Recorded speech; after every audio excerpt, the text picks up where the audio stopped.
ഏറ്റവും ഒടുവിൽ പുറത്തു വരുന്ന വിവരങ്ങൾ പ്രകാരം 60 മിസൈലുകൾ ഒരൊറ്റ ദിവസം ഏതാണ്ട് അടുത്തടുത്ത സമയങ്ങളിൽ ഇസ്രായേലിനുള്ളിലേക്ക് ഹിസ്ബുള്ള തൊടുത്തുവിടുകയും അതിനെ തുടർന്ന് ജീവൻ കിട്ടുന്നതിന് വേണ്ടി അല്ലെങ്കിൽ ജീവൻ നിലനിർത്താൻ വേണ്ടി അല്ലെങ്കിൽ ഭയന്നുകൊണ്ട് ഇസ്രായേൽ സൈന്യം തെക്ക് വടക്ക് ഓടുന്ന വീഡിയോയും ഇപ്പോൾ പുറത്തു വന്നിട്ടുണ്ട്. ഹിന്ദുസ്ഥാൻ ടൈംസ് ഉൾപ്പെടെയുള്ള മാധ്യമങ്ങളിൽ ആ വീഡിയോകൾ ഇപ്പോൾ കാണാൻ സാധിക്കും. ഇപ്പോൾ ഞങ്ങൾ ഹിസ്ബുള്ളയെ തകർക്കും, ലെബനനിലേക്ക് കടന്നു കയറും, ഗസയ്ക്ക് ശേഷം ഇനി ലെബനനാണ് എന്ന മട്ടിൽ കഴിഞ്ഞ ദിവസം ഹിസ്ബുള്ളയുടെ ഒരു കമാൻഡർ കൊല്ലപ്പെട്ട ഒരു സംഭവം ഉണ്ടായിരുന്നു.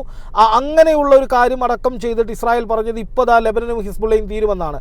പക്ഷേ അതിന് തൊട്ടു പിന്നാലെ ഗോലാൻ മലനിരകളിലെ സൈനിക നീക്കങ്ങൾ നിയന്ത്രിക്കുന്ന അവിടുത്തെ ഹെഡ് ക്വാർട്ടേഴ്സ് നഫ എന്ന സ്ഥലത്തുള്ള ഈ ഗോലാൻ മലനിരകളിലെ IDF സേനയെ നിയന്ത്രിക്കുന്ന IDFിൻ്റെ ഹെഡ് ക്വാർട്ടേഴ്സിലേക്ക് ശക്തമായ ആക്രമണം നടന്നു. ഈ ഹെഡ് ക്വാർട്ടേഴ്സ് അടക്കം നിരവധി പ്രദേശങ്ങൾ തകർത്തു തരിപ്പണമാക്കുന്ന രീതിയിലാണ് ഹിസ്ബുള്ള ഇപ്പോൾ നീങ്ങിക്കൊണ്ടിരിക്കുന്നത്.